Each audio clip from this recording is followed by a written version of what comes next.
Teen die ouderdom van 4 jaar oud, het ek alreeds my ouma Bianco verloor aan selfdood. Sure. My oupa Bianco verloor aan alkoholisme.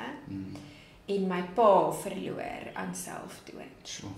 Op 5-jarige ouderdom het my ma weer getrou met, ek is 'n dominee se dogter. Regtig? Yes. Ja. So my ma het weer getrou met dad, wat papa is. So ek het nooit my biologiese pa geken nie. Ja.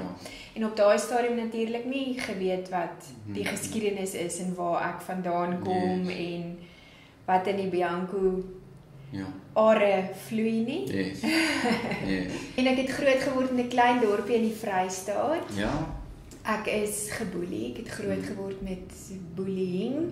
Natuurlik het dit letsels gelos wat ek tot vandag toe nog dra. Ja.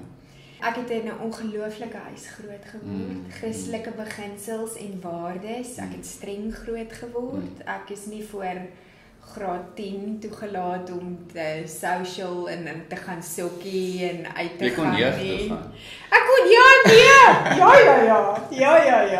Nee, dit het ek en ek was baie betrokke. Ek het op 'n klein ouderdom al my hart verleer gegee. Okay, great. En ek het in graad 9, is dit SARS 7 is graad 9. Yes. Het Jy weet hoe oud is ons as ons daai vraag moet vra.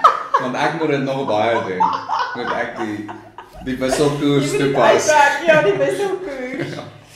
Ek het as gevolg van die bullying en ek dink daar's baie labels op ons gesin geplaas. Dominee se dogter. Ek is 'n rol toegeken wat ek nie gekies het nie. Waaroor ek nie kla nie, moet my nie verkeerd verstaan nie. Ja. Maar dis 'n label wat deur society aan my gestiek is. Ja. Aan ons. Ja. Predikantskinders, stel die voorbeeld, kan nie 'n voet verkeerd sit nie. Ja. En ons was stigma, sorry. Soos die predikantse kind is altyd die stoutste en. Absoluut.